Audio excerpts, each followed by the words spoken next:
All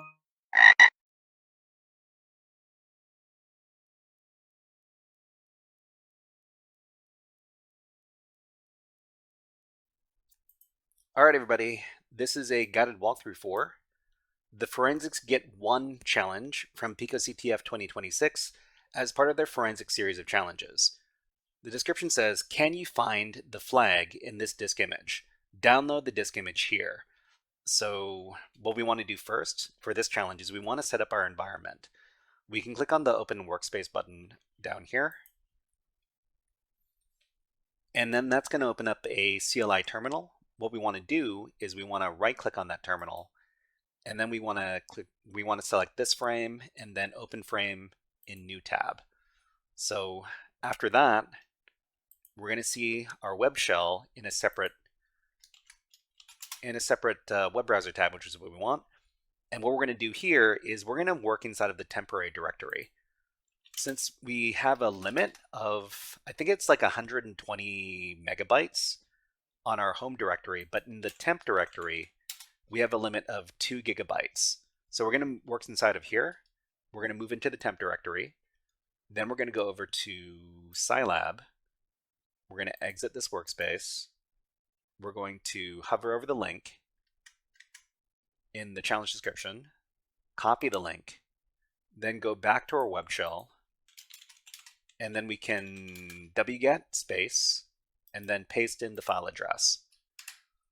So this is a much larger file. This is 126 megabytes, so it's going to take a little bit of time to download. So after we do this, we're going to have to decompress it, and then we're going to have to extract the file system. But I'll teach you how to do that in just a second. I guess while this is downloading, we can talk about what's happening in this challenge. Okay, so this is the picoCTF 2026 Forensics Get 1 challenge.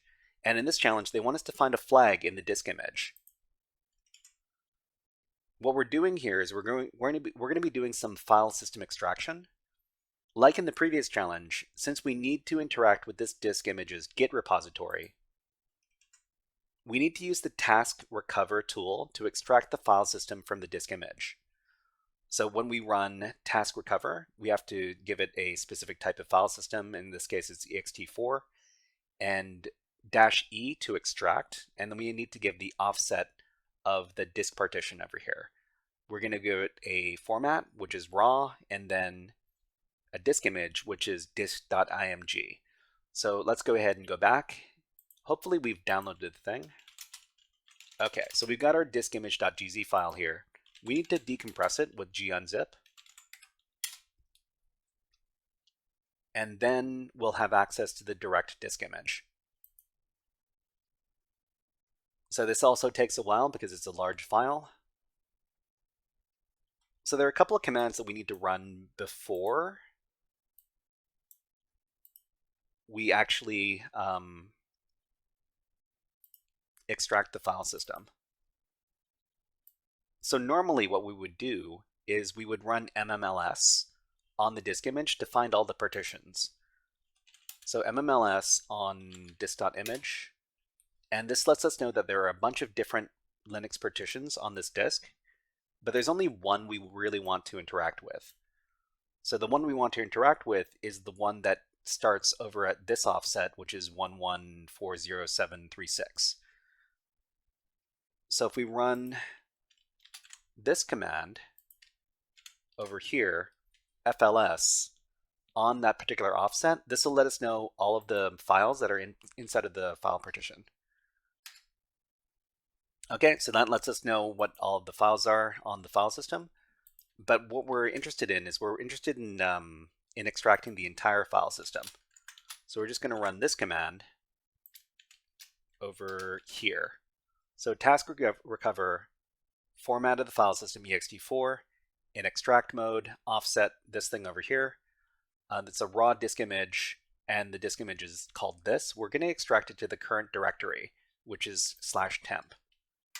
When we run that, it's going to extract all of the files from the file system into the current directory. From there, we can start looking for the Git repository. So what we would do to do that is we would run the find command in the current directory, and we're going to look for a file called, well, not a file, a directory called .git. Okay, and we found one, .home CTF player code secrets.git.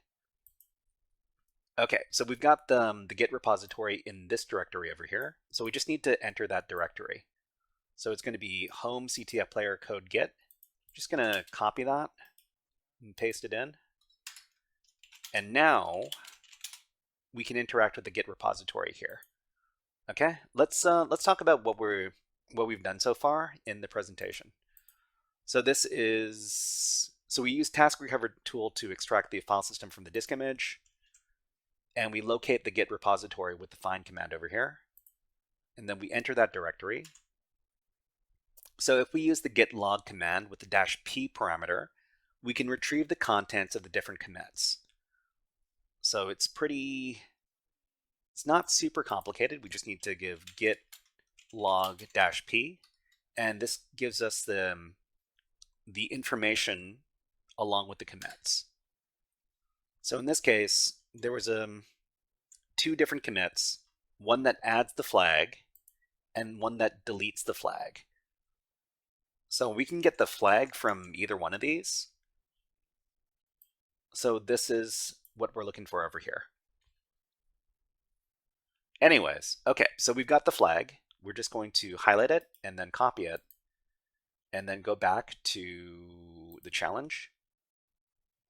We're going to paste in the flag over here and then click on submit. And we're finished. All right, everybody, that was a guided walkthrough for the Forensics Git 1 challenge from picoCTF 2026 as part of their Forensics series of challenges. If you enjoyed this guided walkthrough, please click on the like and subscribe buttons on the video and leave a comment underneath the video. But until next time, HackerFrogs out.